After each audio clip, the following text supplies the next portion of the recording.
Hey everybody, this is Alex Merced and welcome to Select Star from Data Lake.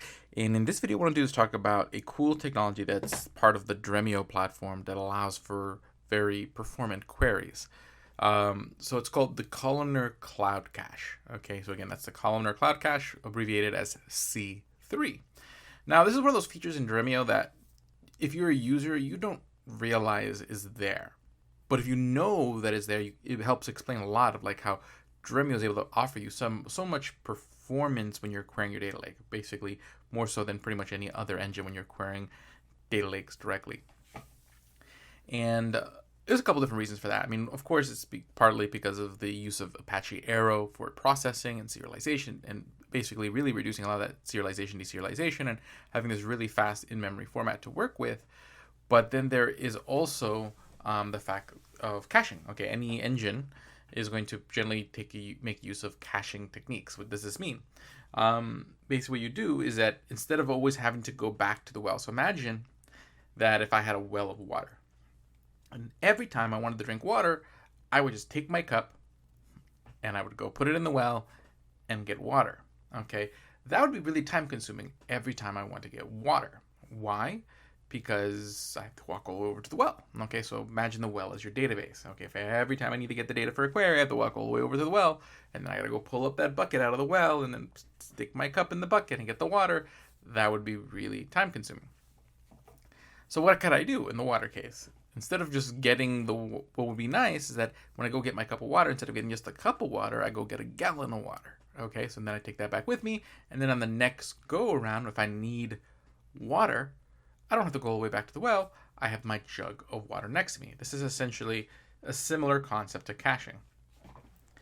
So basically what happens is that instead of me going to the database, in this case the data lake, every time I need a particular Parquet file or ORC file, what we'll do is that every Dremio node, and again, Dremio, it's an MPP system, meaning massively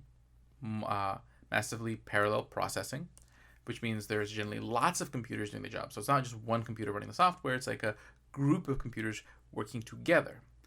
There is a coordinator node in Dremio, that's sort of the boss who's telling all the other nodes what to do.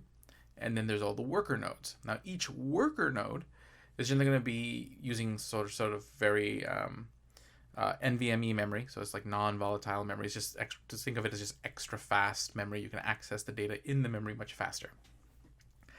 So having this NVM memory on the computer that is running Dremio on these worker nodes, what it does, it takes advantage of that. And what it'll do is it'll cache very regularly accessed files. So if we know, hey, I'm going to the same well over and over again, let me just get a gallon of water from that well and literally put it right next to me. Okay, so basically a copy of that file that gets accessed very frequently will be cached in memory on the worker node. So now the next time the worker node needs to go access that file, it doesn't have to go all the way back to your data lake, make an API call to see if they have the file, and then retrieve the file, then parse the file. That doesn't have to do all that. The file's right there. And so it can get to it a lot faster. This also reduces your costs in a couple different ways. One, if you are able to complete your queries faster, then compute instances don't need to be as long-lived. So in that case, that speeds up and lowers your costs.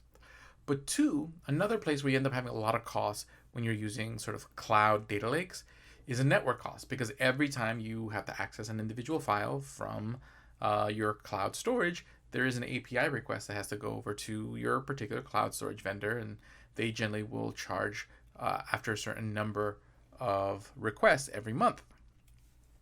So having the C3 cloud, the C3 cache, it can reduce the number of requests, and which also reduces your bill, and it can reduce the bill quite significantly for frequently run queries. So you're having this sort of double dynamic where it's lowering your cost at the same time increasing your speed.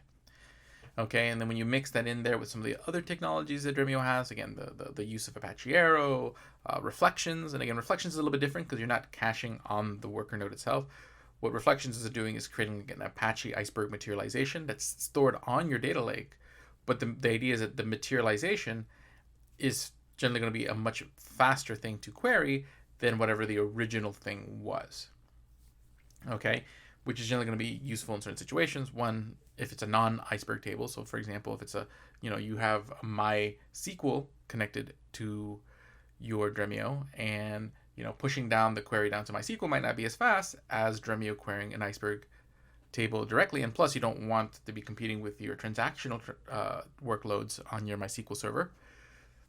But so instead of having to do an ETL job, you can just turn on reflections, and then a Iceberg copy of that table is maintained by Dremio in your data lake, and we'll query that instead when there's queries. So that's different than the cache, because again, the cache, we're just maybe copying little files or parts of files directly onto the worker node. So that way, that worker node, when the queries that access that file happen, it saves the time in doing so.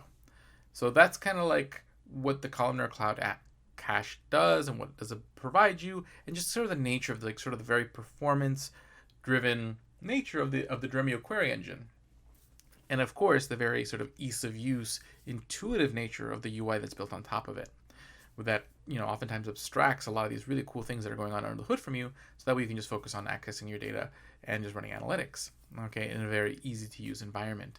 So hopefully you guys enjoyed that. Helps you understand what this particular tool, this particular aspect of Dremio, and how you can use it with your data lake and data lakehouse, and why it's such a great tool for your data lake and data lakehouse. But I'll leave it at that. Have a great day and enjoy.